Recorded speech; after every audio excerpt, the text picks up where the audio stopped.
And I appreciate efficiency. Like, how few sounds or symbols can you actually use to communicate very complex ideas? I wish we could build little billionaire rockets and fly inside the brain like a magic school bus or something. Like inner space. In the entirety of the Klingon Empire, there is only Klingon being spoken. How does that make any sense? There's no like different dialects. There's no other languages, like that everybody would kind of have that goal in mind, right? Like, well, we have to simplify this because now we're a spacefaring race. Well, we can't speak like 100 different languages. We've got to pick one. I don't know that everybody would. That's a really good point. That is a really good point. Most people wouldn't know that, but I'm a language expert. Just ask me any question and I'll know the answer.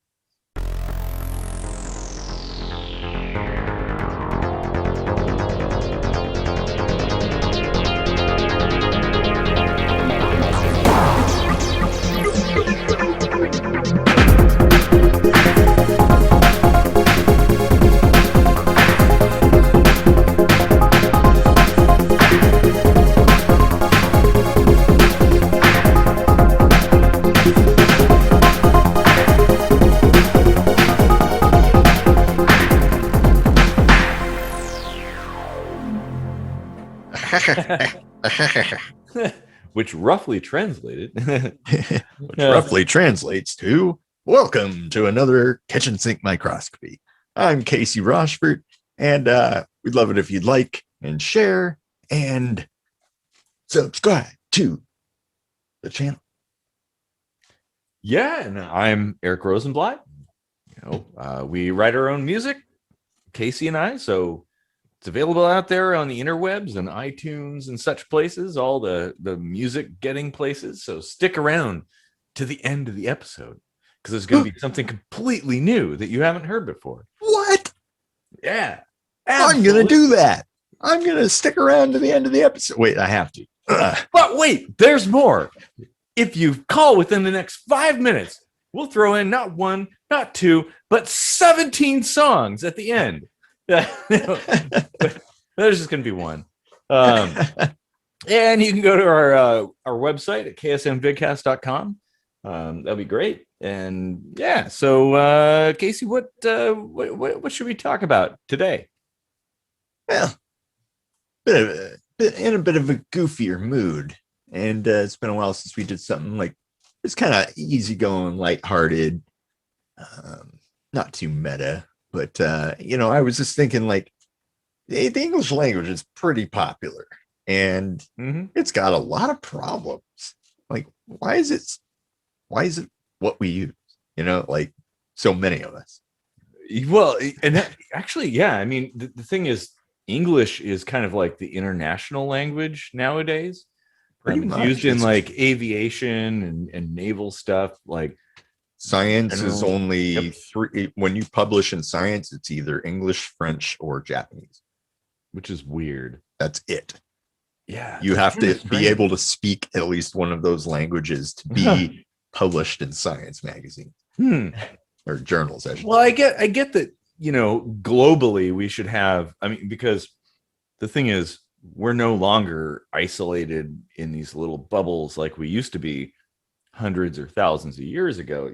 We can communicate instantly across the world. And we do need some kind of standard, right? Something that like, okay, well, if you're going to communicate across cultures and different peoples, we'll just use this thing. Kind of like how GMT or UTC is the like time standard across the world. Why is it in Greenwich or whatever? Like, well, I guess why not? Somebody just picked it, and that's where it starts. So standards are important. I mean, it is kind of English is kind of like not really the ideal language for that. Like you said, it has problems. And I think a lot of those problems stem from the fact that English is sort of a combination of a bunch of different languages.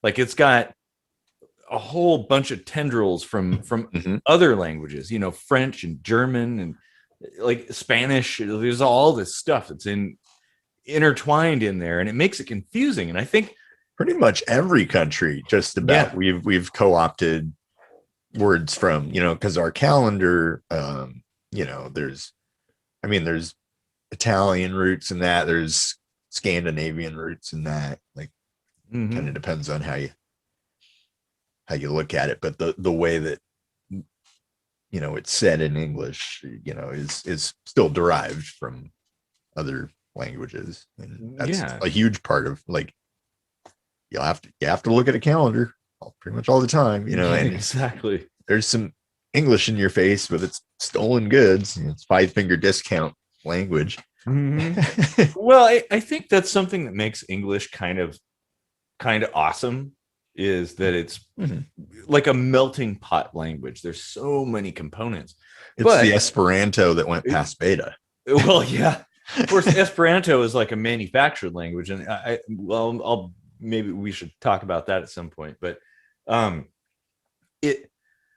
it's something that, because of all of the different rules that seemingly contradict each other, if you look at like the basic English linguistic and grammatical rules, like I before E except after C kind of stuff, except that doesn't really apply because there's words like weird, right?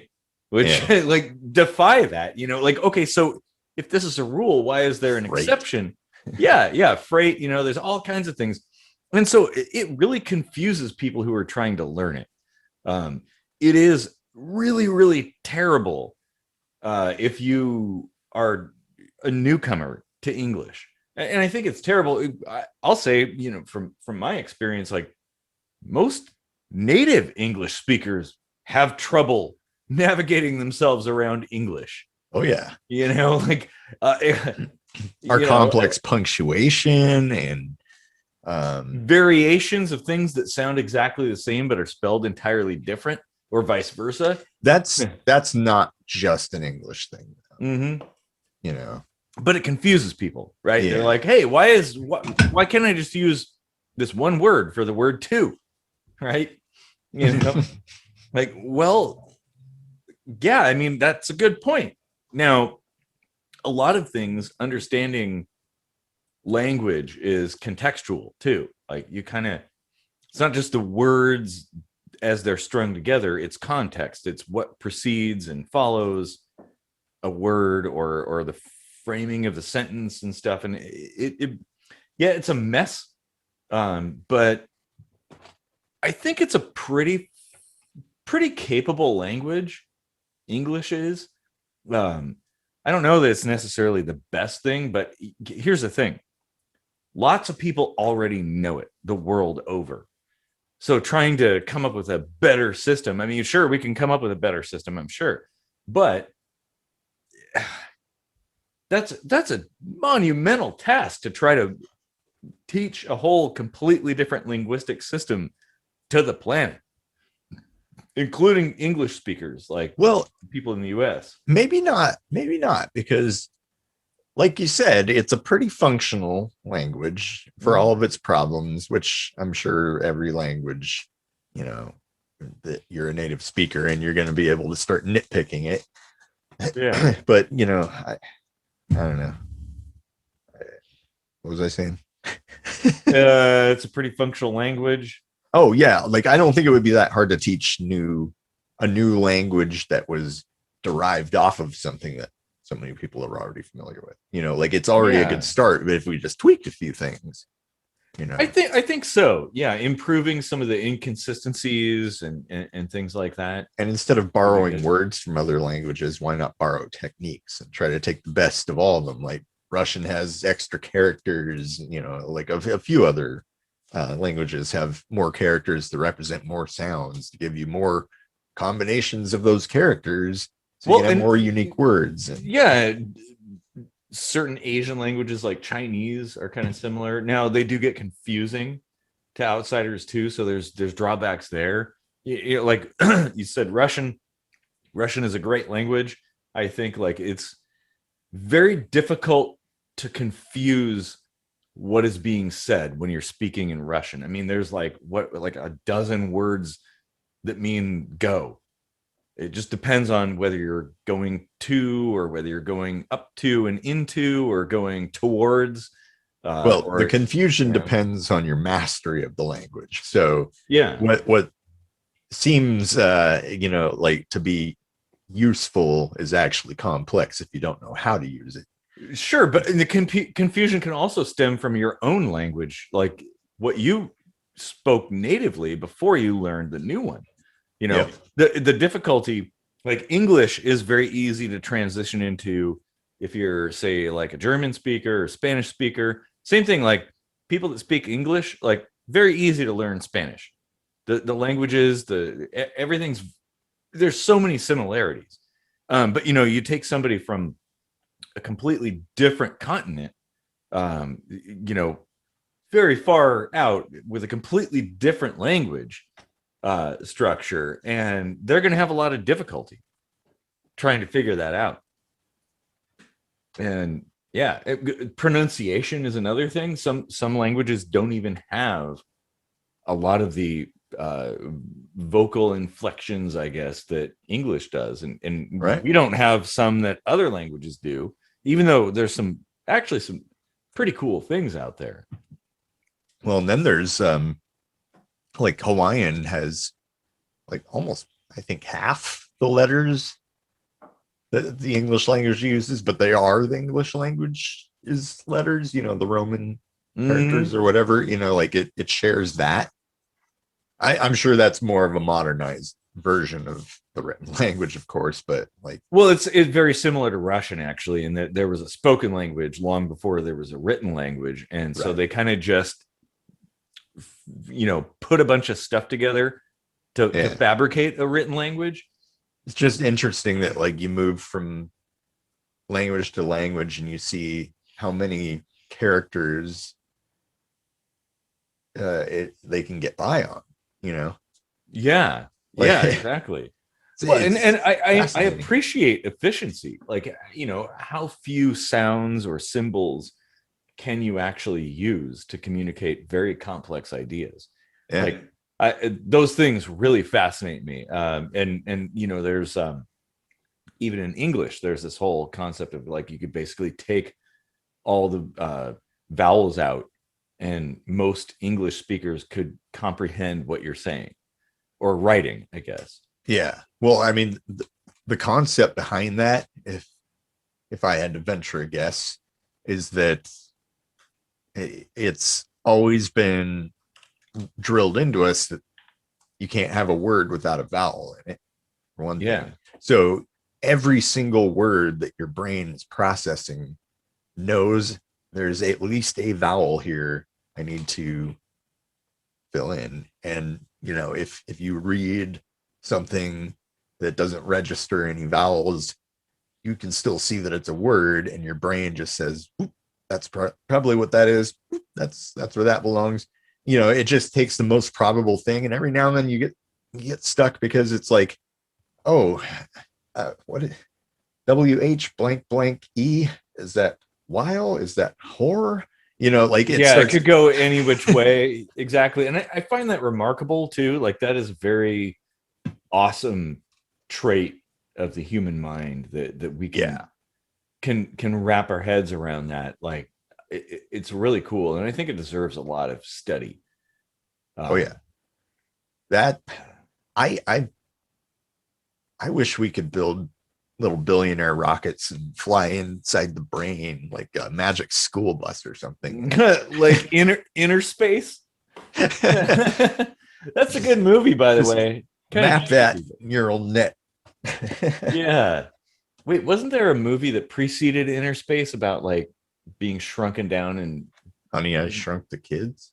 no, put into a body? There was another one that was like in the 60s or 70s, I think. Um, I don't know. I'll probably remember it, but yeah, Inner Space is a good example of that.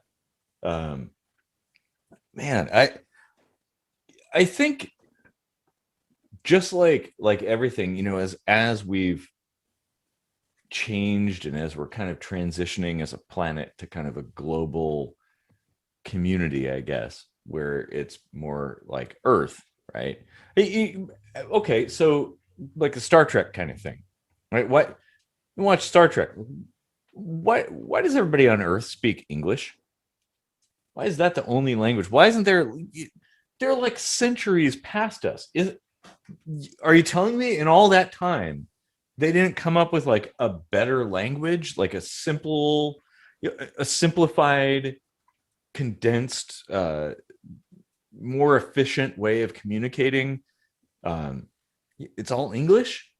The whole planet, like everywhere you go, okay, yeah, the universal translator and all that bullshit. But I mean, it it does kind of strike me as a bit odd, and even more so going into Star Trek. Why is it that in Star Trek they'll go to any given planet, right? They'll go to Romulan planets or Klingon planets or whatever, and there's one language for the whole fucking planet. Maybe the entire uh I guess span of their empire, right? Like in the entirety of the Klingon empire, there is only Klingon being spoken. How does that make any sense? There's no like different dialects. There's no other languages. Like I mean, it could make sense for Klingons. They seem to operate as a you know kind of one focused sort of like intent, I guess. And I don't know. Wouldn't it just be more efficient if everyone spoke the same thing? it would. It actually, like it totally would be. But we couldn't expect, just based on our Earth analysis, like we couldn't expect that everybody would kind of have that goal in mind, right? Like, oh, Yeah. well, we have to simplify this because now we're a spacefaring race. Well, we can't speak like 100 different languages. We've got to pick one. I don't know that everybody that's a would really be good that way. point. That is a really good point. Like if you're representing the entire planet, which, as I've said before, you're not going to go into space and be like, oh, I'm with America. Well, what planet? Exactly. They're going to think that's the planet. Other spacefaring well, maybe that's would, the goal. I don't know. America. But yeah, other spacefaring people would not look at our borders at all. Probably. Maybe it's possible there could be some kind of similar developmental parallels there, that perhaps other planets have borders and regions and different linguistic differences across the planet or across their empire or whatever. um yeah, I think it would be useful to try to create some kind of a universal Earth language that incorporates a little bit of everything. Yeah. And I, I don't know that you could necessarily it might be an exercise in futility to try to incorporate everything, but at least take like the top languages spoken and put them together, and or maybe come up with something completely new. Yeah, in certain cases, I mean, like there would have to be some decision made on whether you're going with monosyllabic sort of, characters in the alphabet, let's say, or multisyllabic, like symbol characters. Like there are actually two very linguistically different I don't know, like ways that your brain even processes it, right? That's true. I think like limitation of character count is really important for electronic communication, which English does a fair job of handling. Because if you went with like say Chinese, well, you have like thousands of characters. And Yeah. so how many keys on the keyboard do you want? I actually I've always recently wondered that. I recently watched a video about an old Japanese typewriter from the early days before they kind of simplified things. And yeah, it is a very complex machine that involves, there's this huge, basically a spreadsheet of characters, and you have to shift things this way and that way and to type. And it's like, okay, can Holy we shit. can we make this a little bit simpler? And with 26 letters in the alphabet and a few extra symbols, English is pretty okay. I don't know that you could go too much simpler. Maybe you can. I'm sure there's people out there that could simplify it down to like 6 characters or something and be like, yep, that's it. Well, I mean, to that point, what if you simplified it down? Like you said, people can understand stuff without vowels. Well, what if you could understand sentiment without, or with very minimal preposition? Yeah. Well, you could probably, English actually, because of inference, you could probably eliminate a lot of words and a lot of characters, and still have English. And Vocally, so, but what about written? Like, well, the written language would be a kind of a condensed, almost like and what a I mean is like, how do you zip put the version. inflection? Well, you can't even do that as it is with English. Well, I mean, Well, there's like that's what actual, punctuation is technically. yeah, there's punctuation. And I find it interesting that, like, in the internet age, people have found new ways to kind of add that. You've got emojis, you've got um, the asterisk being used in novel ways to add emphasis without being all caps screaming. Right. Um, like, it's kind of cool how things have changed. And Well, yeah, that's a really good point, actually. Tying, how we read inflections to punctuation, like the apostrophe in English tells you if it's like possessive or plural. mhm. And so if I say there's 2 Erics over there, or I say those 2 are Erics, Mhm.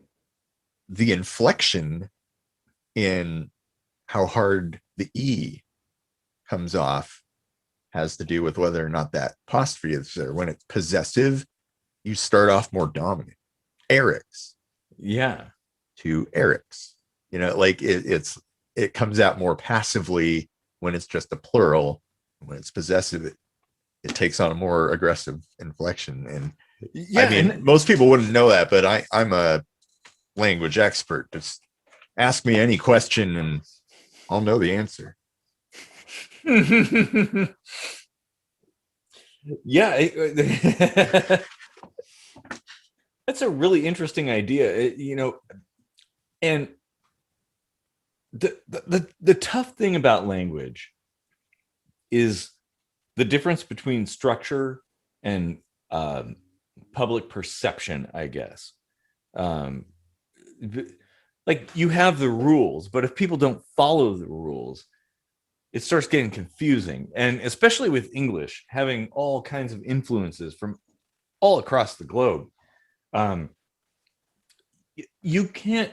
This is the biggest problem, and I think if we become a spacefaring race and interact with other species across the galaxy or the universe, you can't have a language that people can confuse what you intend. Because English, you absolutely can. Like, how many times have you said something and someone's like, oh, you meant that? And you're like, no, I didn't mean that. I meant this, and but they're uh, like, sure in their interpretation of what you've said, even though you totally did not mean that. So I think it's really important to have a language that you can't confuse. But I mean, pronunciation to some degree is like almost a cultural sort of blending thing. And I don't know that you can really get away from that. No, but from a written standpoint, that the written side of things is more what I'm thinking of. Mm. The core of the language. That's something that's nice about Russian, is how very specific it is as a You've seen language. Russian cursive, haven't you? I've written Russian cursive because I took Russian in high school and I hated it. I hate cursive. Oh my God. Can we But stop Russian with cursive? cursive's worse. Like, Yeah. I mean, at least some of the letters look the same, but actually that's half the problem too. It's like, wait a minute. This I'm drawing a P, but it's an R. Ah! Hmm. Hmm. It's an H, but it's an N. Like, man, but as far as the language goes, it's very particular and very difficult to confuse what's being said. Whereas with English, it's really easy to confuse what's being said. I mean, that's why we have lawyers. It's really what it comes down to. The nice thing about that is English is a great language to have a real easy time making puns, because that's a lot of what puns are about, is like a misinterpretation or mispronunciation of double entendres and things like that. Yeah, exactly. And that's what's so nice about English, is it does have that. You can kind of have those kinds of statements. I don't know if I could live in a world that had a language that wasn't supportive of puns. Yes, exactly. I think that could be incorporated into things. I don't know. I mean, maybe. And you know what they say? It's something's lost in the translation. So. Well, I would say English is not a bad language, as long as you, as the absorber of the communique, don't get too sure of what's being said. Like if you're open to the fact that, hey, there's this room for interpretation, like English has a lot of wiggle room in meaning. It's a great language. But I think if I were having some kind of peace talk with the Klingons, I would not want to be speaking English or Klingon, actually, for that matter. Yeah, you might be saying, I'll get it myself, but the Klingon might hear, you just called me an asshole. Yeah, it's one of our inside jokes. Yeah, and this is the thing that's kind of troublesome about English. Well, probably about like a lot of languages, is the subjectivity of interpreting a statement. Like if somebody says one word, it's very easy, right? If you say no, right? Pretty straightforward. Do you want to eat that pineapple pizza? No. Okay, well, you can't confuse that. But then if you what do you know? Oh, yeah, exactly. Well, there you go. That's what I was saying about words that sound the same but are spelled differently and have totally different meanings. Like, yeah, like sometimes it overrides context, even. Like, well, it's so confusing that it could be taken in multiple contexts. Like it could be, and that is a flaw of, well, not just English but many languages. What if music was the original language that, like, I mean, to some degree, I guess everything does kind of speak a version of music, our voices produce sounds on the sound wave or whatever. Yeah. But I'm just saying, like, what we call music, I wonder if that was just like the beginning of language and it's the perfect language. It could be. We've just bastardized it into these like sounds and things that we can write in a cursive way instead of with the sticks on the bars. Well, I think people are trying to add a bit of flair to things. Mathematics is probably the perfect language. Not that you can necessarily have mathematical poetry. Um, Well, ooh, depends on how other, good at math you are, oh, yeah, that's a good point. or how much you like it, I guess. I guess Or it could be like the down and dirty kind of math, and you still like it. It's like, oh yeah, 2 + 2 is 4. yeah, Love that math. oh man, ooh, that is perhaps some good points though, huh? Yeah, I mean, I kind of I think about this often because back in high school, I kind of started creating my own language from scratch. I kind of gave up on it because it's very difficult to do. Um, but I, I think like if we let's say let's just say for the sake of argument that it's a Star Trek universe. There's galactic empires all over the place. There's Klingons and Vulcans and Andorians and all kinds of people all over the place. What language do we pick as Earth? And do we even should we even pick something, or maybe we should create something completely novel and new? I would go with that. Yeah, I would too.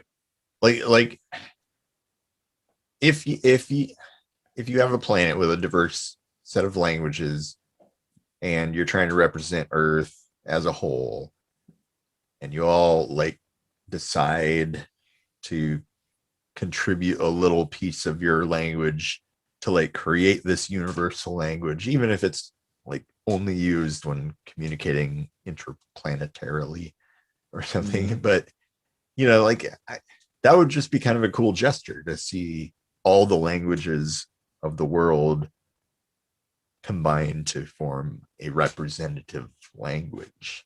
For all. Yeah, and they should. Now, I don't know that you would be able to incorporate every language, but at least the major ones. If you start thinking outside the box, like, I mean, even let's get right down to sentences, which tend to kind of exist in some form or another in all of these languages. There's some linear fashion in which these are being read. Well, if you Yeah. start playing around with like, well, here's what it means if it goes in a spiral form, or like think of different ways of visualizing inflection or something. Well, and like Japanese with this vertical writing style and stuff. Yeah, like it, Read left to right or right to left, like Hebrew. yeah, yeah, exactly. Well, and just thinking about how people communicate, we think of things as very from a very earth centric standpoint, but if we want an intergalactic language that represents Earth, maybe it would have to be something that is, I guess, intrinsic to nature. We'd have to Yeah, see how other life forms and other places communicate and build that's things around that. that's what got me thinking about music, Yeah. because that's Well, and just that actually, you know what? Close Encounters of the Third Kind, right? yeah, kind of like that. Yeah, like Mhm. just creating sounds. You know, like you said, it would be more of an efficient language. There wouldn't be a whole lot of like complexity to it or anything. There would be only so many permutations, but like what we call rhyming is probably just what music as a language would call a chord, you Yeah. know. Yeah, exactly. That's a good point. Oh man. And I would venture to guess that out there somewhere in the cosmos, there's a species that communicates that way through music. And And this would be just a good time to link our episode on music being a language. yeah. Oh yeah. That was a good talk too. It was. Yeah, I mean, I don't know. It would help if we had actually met another species from another planet somewhere out there. Well, and their language is going to have a lot to do with their physiology too. Yeah. What if they don't even produce sound? Or perceive it too. Mm-hmm. What if it's an optical thing? Like all they see is color. Or what if because if you look at like our perceptual range, it's like UV to IR. That's about all we can see. And that is a tiny band of the electromagnetic spectrum. What if there's someone that perceives things way outside of that? Like their narrow band is in the microwave range or something. Like, how would we connect? Oh. Well, Star Trek doesn't address that, but we will. Yeah. Yeah, language is, I think it's super fascinating. Like I do have this encyclopedia of language, and it's like it'll suck you in, and you'll spend hours just reading out. Like I like things like etymology and etymology and not the insect stuff.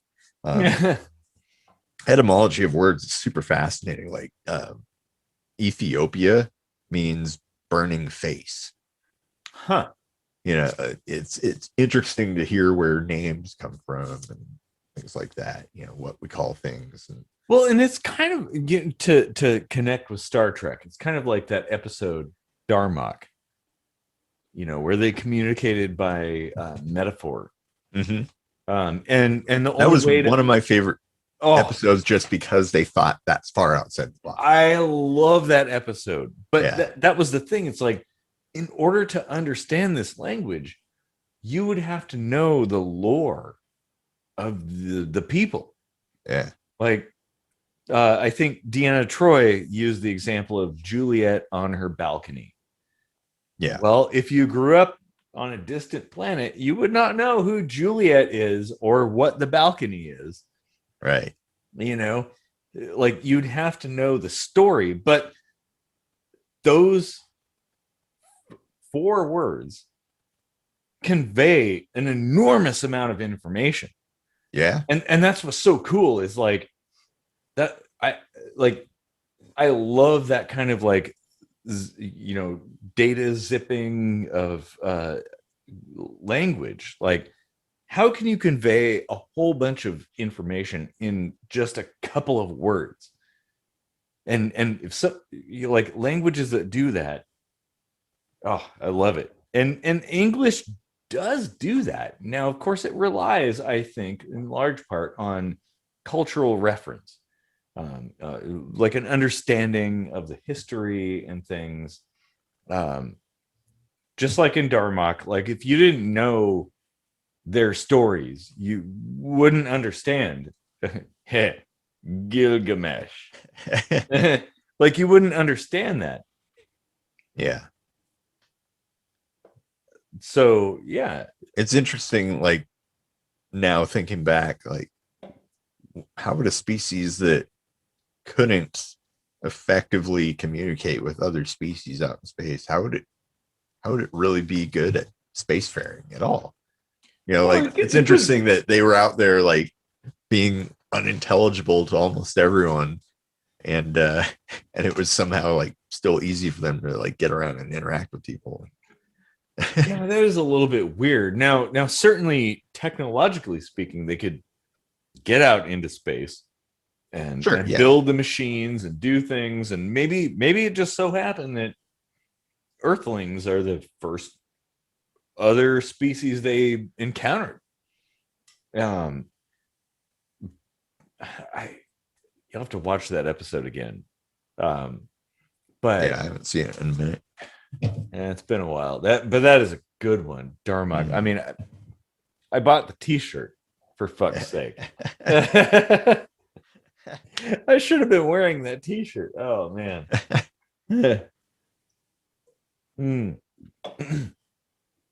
But misunderstandings due to linguistic differences happen all the time. Wars were begun because of those things.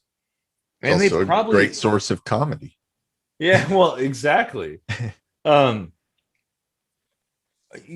I don't know that Earth could have a universal language per se. I don't know. Maybe. I think I feel like there's too many. Here's the problem. If okay, so if this was done democratically, right? Like we would say, "Whoa, hey, well, there's like Vulcans out there. I guess we got to have like a Earth language to communicate in. So hey, put it up for a vote, right?" And I could see a bunch of people bickering and arguing, and a bunch of tweets going out on Twitter, and a bunch of hate and anger and vitriol happening. And at the end, it would just be English again. if you don't vote, you can't speak our language. Exactly. uh, so maybe that's how that would come to pass, I guess. I don't know. Yeah. I mean, what if it was just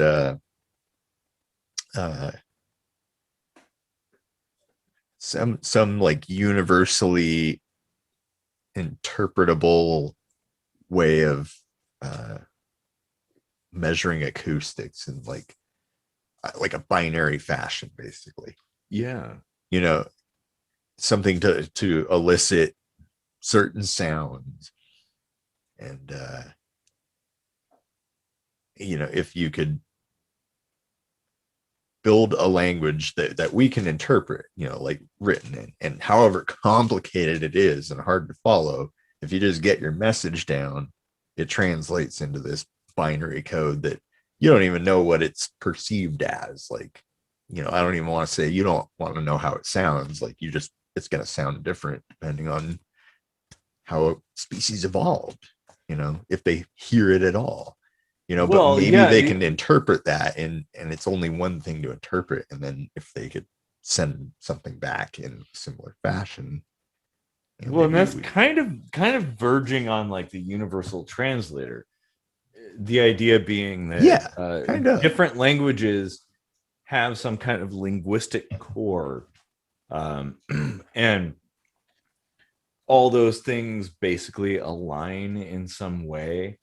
So I could speak in English, and then a Vulcan can hear me in their Vulcan language, and they could speak in Vulcan, and I can hear them in English because there's a linguistic core. I don't know that I don't know that that's actually how things work. Because here's the thing: we haven't met any other species yet out there in the universe. That we can confirm. Well, yes, that is true.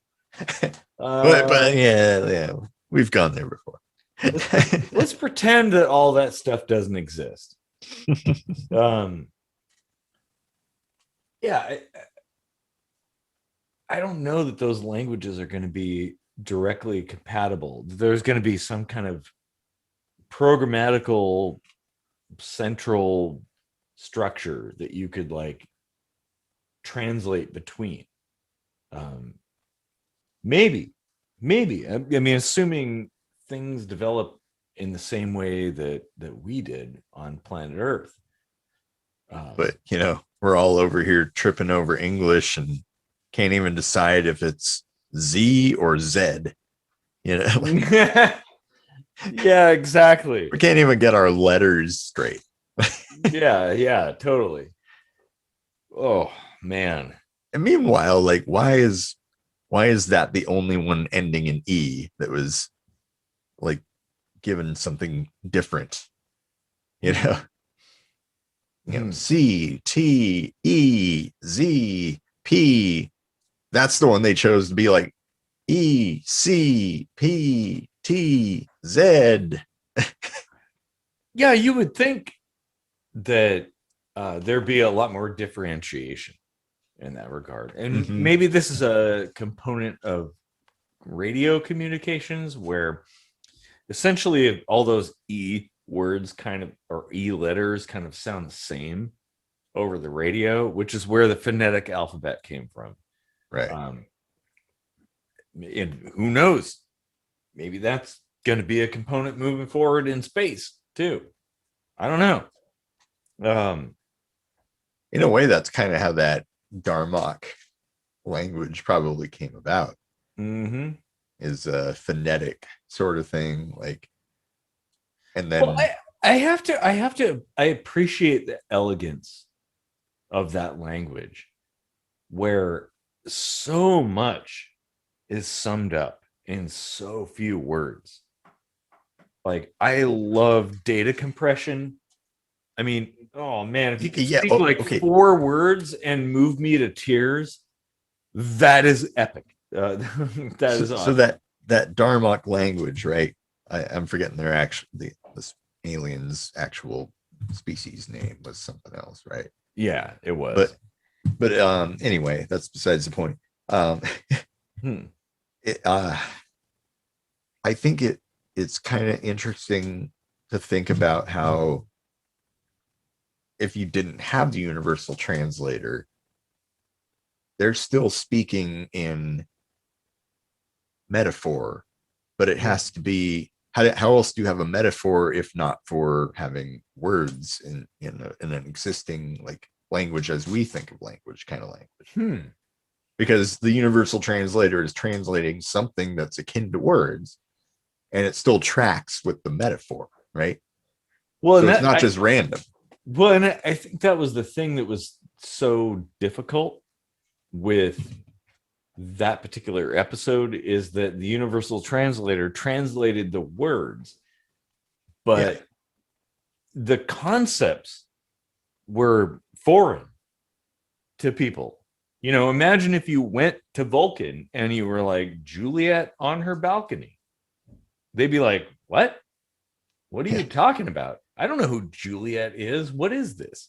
But if you say this to somebody on Earth, pretty much everybody understands that. yeah.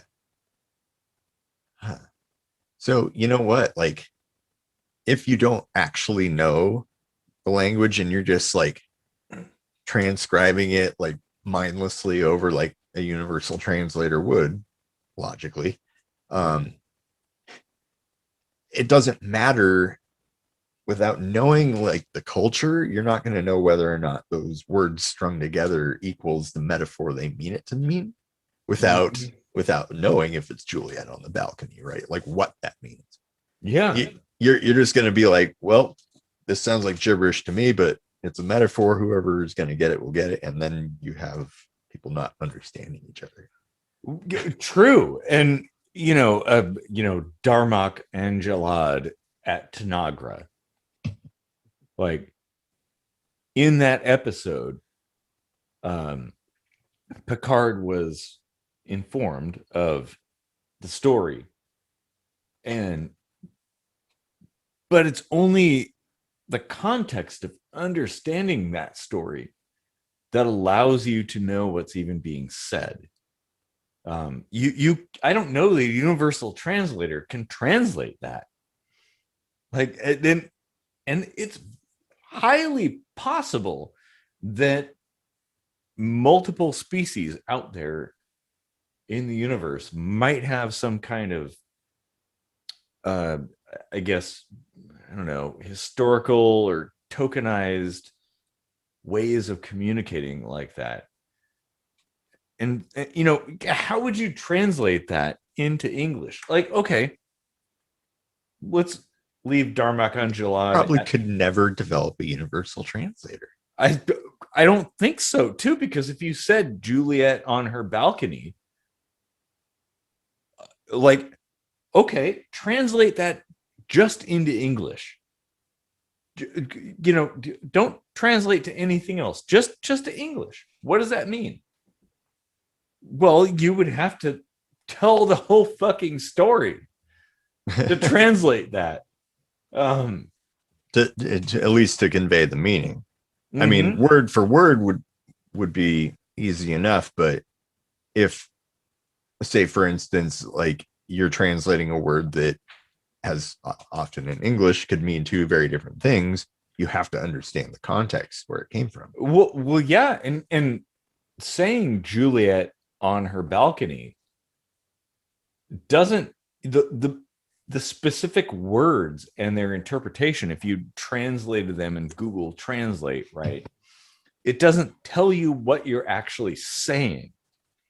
Yeah. You're telling a very specific moment in a story. Well, I don't think you can like turn that into like, another 4 words in somebody else's language and have it make the same sense. not easily. No. Yeah. I had a thought and I lost it. Shit. Ah, damn it. Too much beer. You're telling me. Felt like I was having this like universal language breakthrough. Gone. Does it have something to do with the communicating, broad concepts through only a couple words or something? Probably. Well, and that's the thing, I guess. In Darmok, that was where the universal translator broke down. It's like, yes, it knows the words that are being said, but the words that are being said are almost irrelevant. The words weave a tapestry, a story. And I'm sure people can come up with countless examples. I mean, you and I, all I have to do is say dollar Chinese. Exactly. Like no one else knows that, but it's that experience. Like if you say dollar Chinese to any other person, they'd be like, "Oh, okay, well, I don't know." But that we was had a very Darmok thing that we did. It totally is. Yeah, exactly. Anytime something is disgusting to us, we're like, dollar Chinese. But you would have to have been there, and that's the problem with language. Like language is derived from experience. It's a construct that you weave and build over time. And I think English is a good example of that. Like, and here's the thing, like, what is English? English isn't even its own unique language. Like Russian is kind of a unique language, but English, it's kind of a bit of everything. It's a lot of stuff over a long time, slowly injecting itself and manipulating the phraseology and the linguistics, like and the different people in Australia speak English, people in the UK speak English, and people in the United States speak English.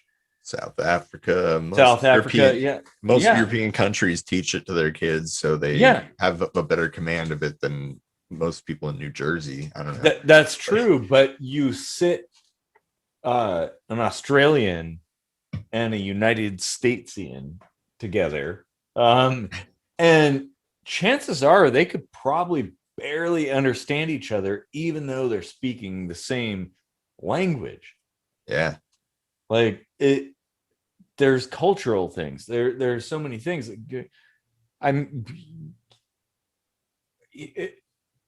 So it's like, I don't even know that if you spoke the same language, I don't know that you could even understand people. Like it's been said that we could not understand English speakers from 400 years ago. It would Oh, sound like an alien language. that's something I was going to say is on the Shakespeare note, like just the evolution of our language can be confusing. Like little kids learning Romeo and Juliet, wherefore art thou? They think it's like where, because that's all we know is where, and wherefore became why. Yeah. You know, like big shift, like really long, down to a little why. Yeah. So the words themselves are almost immaterial at that point. Yeah. It is a contextual thing. It's something that, like, But if you just read that without having the rest of the context of the story to build up to that moment, to let you know what to feel right there, you know, like there's no way to translate that. Yeah. You have to experience that. That's in true. full context. Like in order to experience that, you have to have experienced a lifetime of becoming fluent in that language to be familiar with all the little nuances and the little puns and everything. Well, yeah, and you know, I could just speak to my own experience. So just taking words on their own and conveying like vast amounts of information in a tidy package. I would say things like Challenger 1986, Tiananmen Square. Like each of those statements are two words, but they convey like a massive story that if you hadn't experienced it, you would not know. Yeah. But if you did, you totally would. And you could be like, oh, yeah, I totally know what you're talking about. You just say Tiananmen Square to any Chinese person. Well, yeah. But to people who have not seen it, well, it's just, okay, what? So you're talking about something that happened in the history books, like, oh, I looked at that one Wikipedia article, but it's like that doesn't convey the feeling, but you can encapsulate a vast amount of feeling. It's kind of like Shaka when the walls fell is Challenger 1986. Yeah. You know, like I remember watching that in real time. Like my teacher, she was super cool about that. She was like so excited about, oh, this is going to be a teacher going to space, da da da. And then we watched the launch, and then the Challenger exploded, and everybody died. And oh, that feeling, like you could sounds like a little like micro seed of PTSD almost. Like, well, but a bunch of little kids watching that happen. I know exactly. Fortunately I overcame that, but you know that is the thing. It's like that kind of level of disappointment can't even be conveyed with 1,000 words. Like I would pretty much have to tell that entire story, not just exactly from when they're sitting on the launch pad to when the Challenger exploded, but the hopefulness prior to it and the sadness after, the disappointment, like the sinking feeling of watching all of that fall apart. But in two words, you can encapsulate all of that. World War II. Yeah. 9/11. Yeah, we've got a series of small word combinations that elicit Pearl Harbor. Huge responses emotionally, you know, culturally. But yeah, it's astounding how much is between the lines. Yeah, really, you know, like you know, any language is way more than just the sum of its parts. it is. And because really anything compared to the thing next to it can be interpreted in a whole new set of ways. Like you go beyond how it sounds, how it's pronounced, you know, whatever. to like what is it in relation to that thing, and you just start building complexity in data bits. Yeah, and it's comparative too. Like me being a Gen Xer, if I said Challenger 1986 to a millennial, they'd be like, "Oh yeah, I saw that on YouTube once." Like, okay, the gravity of that is lost on people that didn't actually live through it. So that's the thing. That is a problem with language, because I think language requires that kind of context. It requires an understanding. Like, words are not just data. There's a whole history behind them, and combinations of words. It's like, and that's the thing. That's words built on other words. Well, yeah, and experiences too. Like, if you don't know who Darmok is, well, that whole episode of Star Trek means nothing. And it's not even just like words. Sometimes the language is just like concepts and a gesture, Yeah. Like if you said to me, I got an exam tomorrow, I'm really nervous, I'm gonna fail, but I really hope I pass, and I do this, what do you think I'm saying there? You're gonna start a fire? Yeah, and I believe it's in European cultures, pressing your thumbs together is our version of crossing your fingers to wish someone good luck. And that's the thing. But what if in some other culture it's an offensive gesture? Right. Like the this, OK symbol in Australia. You've got this, and then you've got that. Like, it's kind of the same thing, but it doesn't mean the same thing to everybody. Yeah. So, yeah, that's kind of an important thing too. I know we haven't yet encountered alien species, but I think in sorting out our own linguistic differences and communicational issues, it's important to understand that it's all contextual. Like, words really don't matter that much. It's all about painting that picture, the big picture, basically. And people are so quick to judge people based on snap judgments on the way they interpret what somebody has said or written. Typically written nowadays, because fucking Twitter. Fuck Twitter. But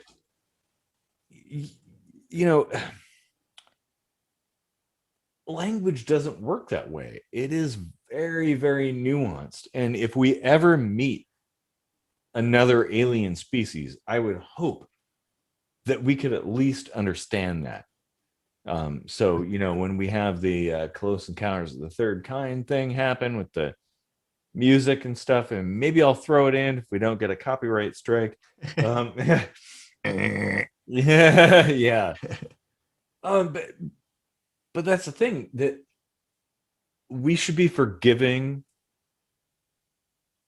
of our own misinterpretations of things. Like, yeah, I was, as I say, like, my rule of thumb is always assume best intentions.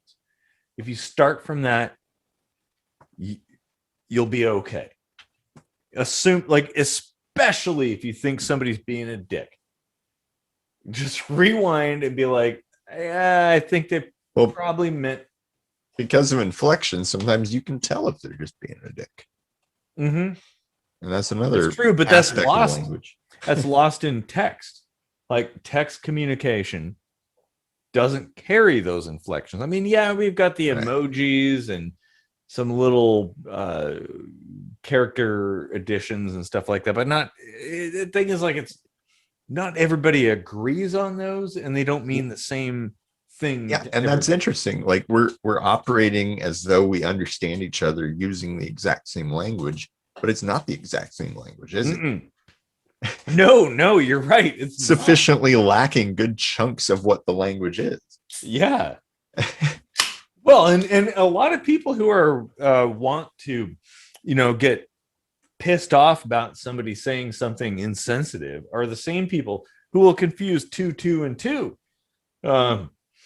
So, I mean, if you can't even sort that out, man, yeah, I think this is a good episode. Yeah, I went into this kind of digging on our language, but given everything it has to work with, the fact that it's intelligible at all is amazing, and language is such a beautiful thing. Like there's so much of it that we don't even comprehend on the day to day.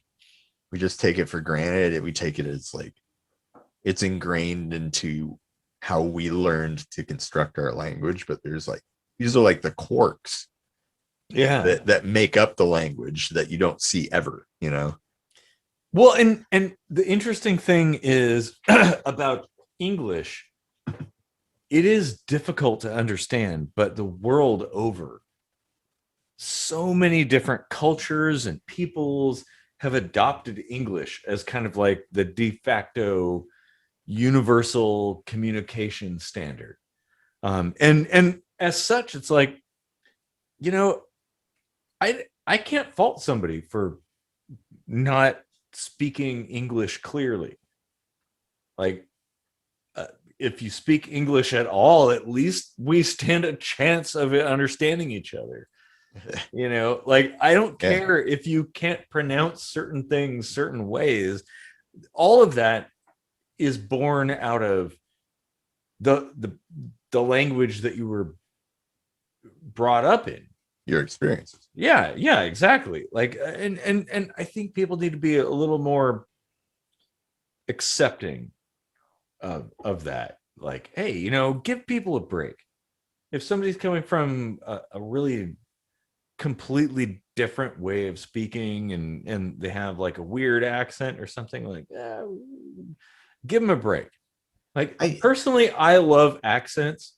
Like, accents are a turn on for me. So yeah, I like that too. It's just it is easy to get frustrated at a situation when that's like a block, Yeah. And it's not necessarily that you're frustrated at them and think they're a lesser person for not speaking your language perfectly. It's more about like, shit, I just need to get this done, and this is going to be a problem, Yeah, we need to exchange information, and it really sucks that English is all we're exchanging it in. Yeah. It is not the ideal language, but it happens to be the language that we have, That's why there's so many like Twitter fights and Facebook fights. Yeah, exactly. Because we're getting frustrated that we aren't understanding each other.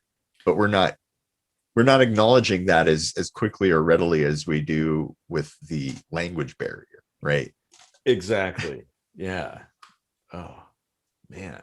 We write off our anger quickly when we say, oh, it's just the language barrier. But when the language barrier of inflections and nuance is lost in Facebook and Twitter, all of a sudden it's like we need to go to war, clearly. Yeah. Well, and the thing is, like, even within the US, just like the US alone, I don't even get me started on London. Like, the dialects are aplenty there. But in the US, you could take somebody from the West Coast and the East Coast and put them in the same room, and they could be speaking the same language and still not understand each other. You could take somebody from the South, on a few things. well, but accents and certain terminology and stuff. Like I've heard people talking from different places, and it's like, the hell are you saying? Yeah. I have no idea what you're talking about. I mean, yeah, like your sayings and stuff like that are going to differ. Like the boot and bonnet in England is the, the hood and the Hood and trunk. the trunk. Yeah. Yeah, I was trying to remember the American word for it. I've only been an American for 39 years.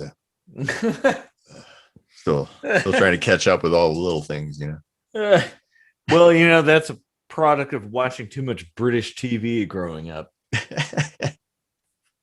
Like I've gotten to the point where I've watched so much British TV that I don't see, like I don't hear an accent when I listen to people in the UK talking. You could live in London, anywhere. You could live in Wales, you could live in Ireland, Scotland, whatever, and it just sounds like English now. I don't know if that's a good thing or a bad thing. Broadcast in all known languages and all known frequencies, including Welsh. Exactly. Man. Well, I feel like there's a lot of stuff that we could talk about here. I could flip this book open to like a random page and we could probably do like an hour and a half on like there's so much cool stuff about language. I love language, and this is the thing. If you're one of those people that thinks your language is the best, and everybody else should speak your language, I encourage you, research other languages, learn other languages. It's actually really fascinating. And that's kind of one of the things that I think about. Like, what if we became a spacefaring race like Earth? What would be the Earthian language that we would choose? Or would we choose more than one? I think we'd probably choose more than one.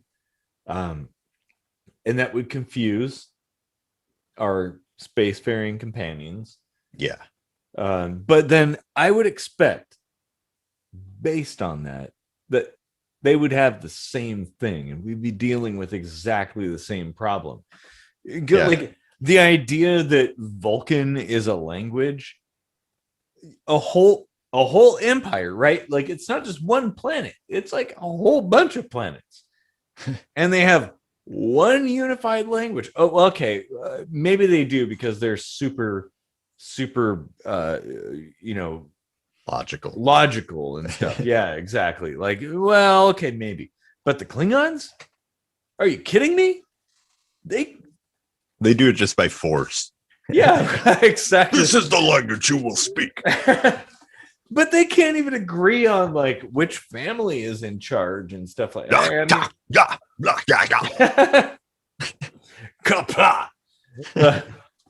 Oh man.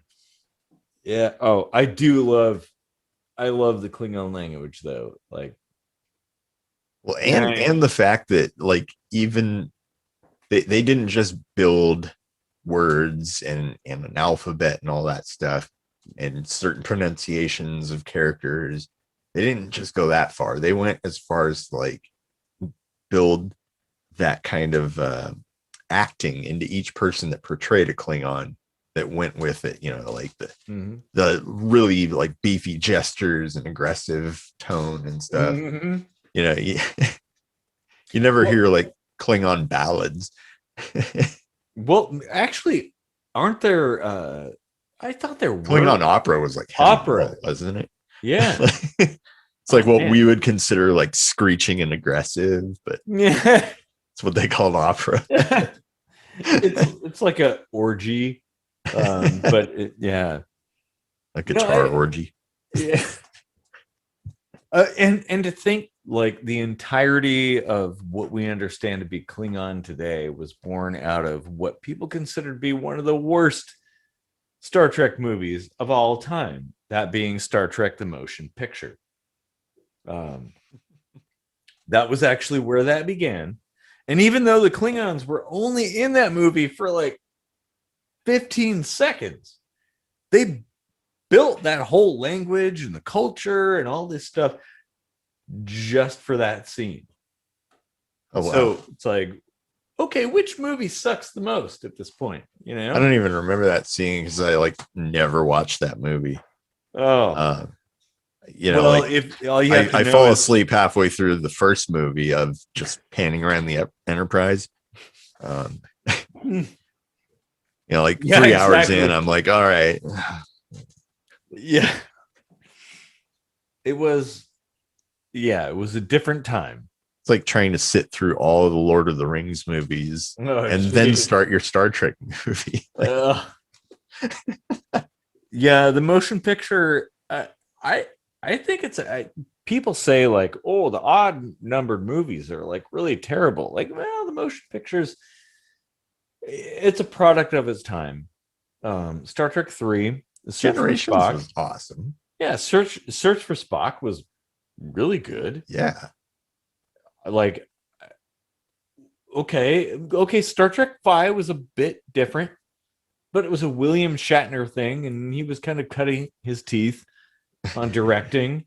And there's that Uhura scene that everybody's like, oh, they get all incensed about, and they're like, okay, am I weird that like I got turned on by that? Like, yeah, that got me actually, I really liked that scene, you know? Yeah. Damn. Ugh. Yeah, if you go and look at my old VHS, that one's going to be a little thinner than the other. See, and you have to know what a VHS is and all that stuff. There's so much like language in such a small phrase. And one of the things that, you know, speaking of language, the Voyager probes. So Carl Sagan, I think, was involved in Voyager, which, okay, that goes back to the first Star Trek movie. But Carl Sagan was involved in developing the golden record for the Voyager probes, trying to encapsulate the entirety. You had to sell that many albums? Oh, not that kind of gold record. Okay. Good. They didn't have to. No. This was literally gold because it had to be, because it was out in space. Make our record gold by heading over to. And there were only 2 of them, Voyager 1 and 2. And then the one that was in the Delta Quadrant. Yeah. Well, you know, okay, sorry to break it to you, but that was fiction. That's what Starfleet wants you to believe. Oh man, where's my tinfoil hat? Oh man, I feel like they're out there. There has Globalists are taking over. Like there's so many like Star Trek spin-offs happening now.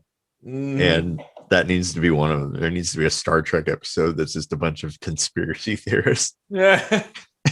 And they're like just conspiring about what's going on in the stars, but they're never in space. It's all on land. Like,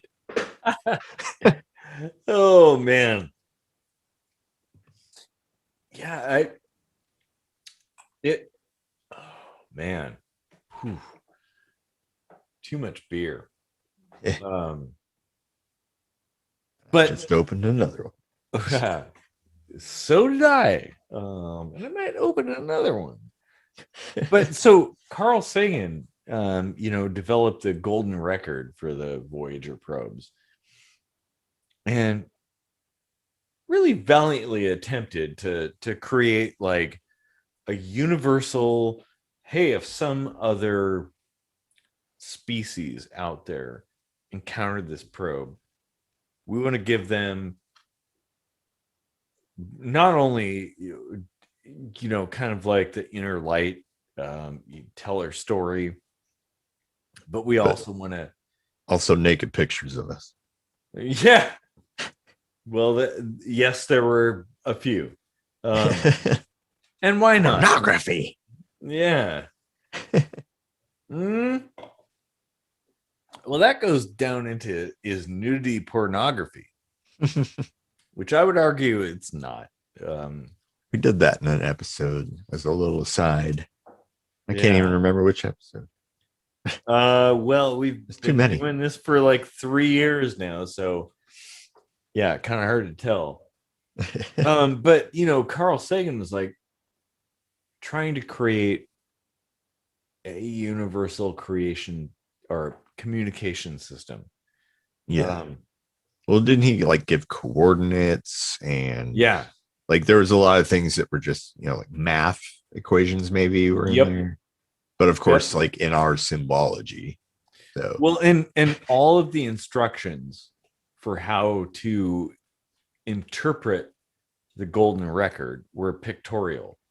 So you could, in theory, without any understanding of language, be able to figure out this cursor and put it on the record and play it. Unless you were a bunch of ape savages. Hmm. that is interesting. Yeah.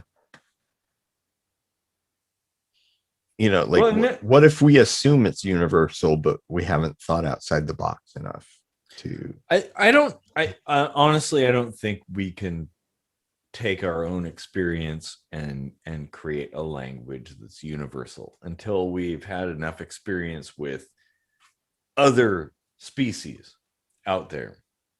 Like, sure, we can look at Earth and see how we developed and all this stuff and our language and yeah. Universal, no. Global, maybe. Like if it was just yeah. used on Earth, I think we know enough about each language that we could build sophisticated enough algorithms with huge databases that could translate that sort of thing. Mm-hmm. Like right down to context and lore, and that would be possible, but exceedingly difficult. I would encourage anybody who thinks that machine learning is that advanced to go to Google Translate and put in Juliet on her balcony and see what you get. Try to translate that. We're probably further than you'd think, though.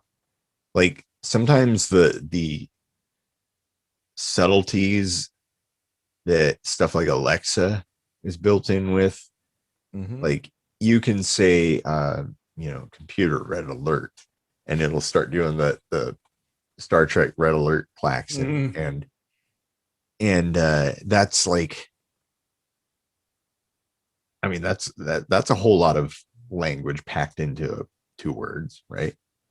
Red alert. It is, but trying to convey, like, because if somebody says to me, Juliet on her balcony, I have a very specific interpretation of that. It's something that can't be translated into just a few words. Like, you basically have to read the entire Romeo and Juliet story. Dude, if we could pass over into another dimension or whatever, where things had been done differently, like a different timeline or whatever, and Shakespeare never happened, we wouldn't be able to understand ourselves in other dimensions because the experiences that shaped our language probably never occurred there, or different ones did, that were like different ways that things went, like, oh, that's a great Christmas gift. That's like something Hitler would have given, like, what if there was a weird timeline like that where Hitler was Santa Claus, Yeah, where Hitler was actually like a nice guy. Like a great painter. He's like, oh man, 420, man. Like, oh dude, life is so good. Yeah. Uh, And he's like Hitler's like the first billionaire to like build a rocket to the moon. mhm. It's Other like, oh man, these Jews, man, they're like my best friends. Like, there is probably a timeline when that happened. Oh man. Hey, never say never, Yeah. especially in issues of multidimensionalism. Goonies never say die. That's interesting in itself. Like that's a premise I haven't seen in like a time travel movie where they've like changed the past. You know, Mhm. like I haven't seen. I mean, maybe it's been done, but I haven't seen it where like sayings are different. You know, like Well, yeah, because they're context based. mhm. Like, what if in the past Hitler was like a hippie? Yeah, Like some hippy dippy dude, and or he's just like, or hey man, I love painting so much, man. Like, oh man, I just want to paint with the Jews. Like, that could have happened. yeah, or if you're like in a different dimension and you're like pinned down by zombies and you're like, man, I feel like Custer's last battle or whatever, and the guy looks over you like, I don't think we're getting out of this alive, dude. You know, like, Yeah, you're like I don't think we're saying the same thing here. exactly. Oh man. I didn't think it would get this meta. I thought it was just gonna be like fun and goofy, but Well, it's simultaneously fun and goofy and meta. yeah, Oh man. which is Ooh. always cool. It's something people should come to expect from kitchen sink microscopy. Yeah, I don't know. Like, man, why aren't people like knowing what they're missing and shit? Oh, they will. They will.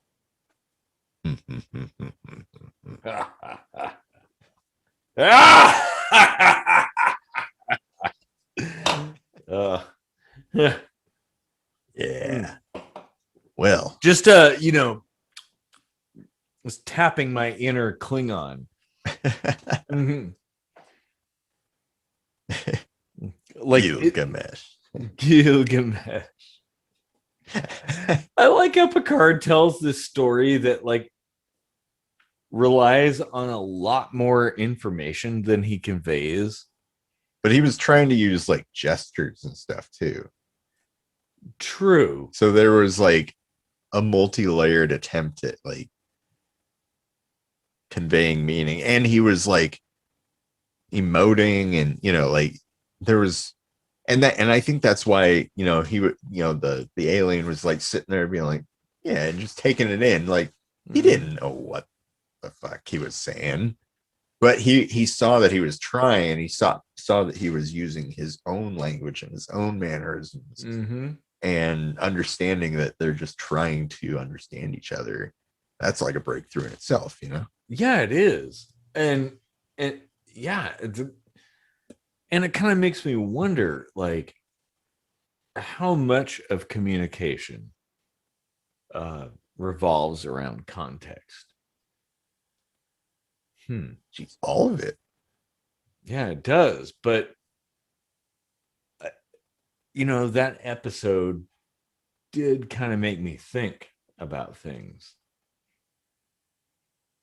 Huh. Yeah, I mean, you could call any combination of things language, a way to encode some kind of message. You could be who knows if like worms have a language that's based on like what happens with the wind patterns. Like there's just this god talking to them through the wind. Yeah. Yeah.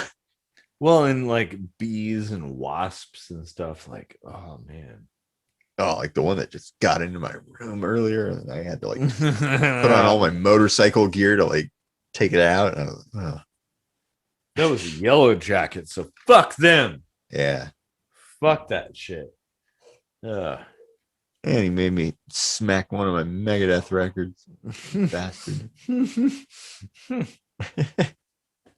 Got my Megadeth collection. Megadeth. Megadeth. It's like Motorhead. Motorhead.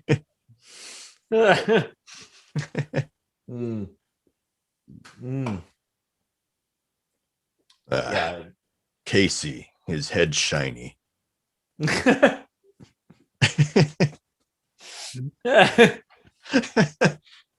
Eric, Eraserhead.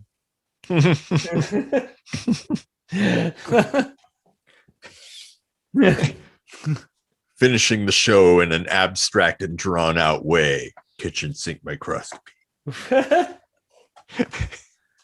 Well, someday our show may be like a Contributor to a some portion of linguistic component for communication. I already We're gonna use be it like, in that way. Hey, the KSM. Yeah. It could happen. I already use it in that way. Like, Yeah. anytime there's this like understanding through conversation, or having a one of those like vibes during a conversation, right? Like, you know what I mean? Yeah. Yeah. Everyone's on the same wavelength, and there's this kind of that euphoric feeling in the conversation itself. Like, yeah. When your YouTube channel becomes a verb, that's when you know you've made it. Well, we'll get there eventually. But it's going to take you, the viewers, to like, share, subscribe, all that jazz. Yes, like, share, subscribe, and then have a sip of this Kool-Aid. Okay, no, we're not going to Jonestown everybody. KSM Town. In the face of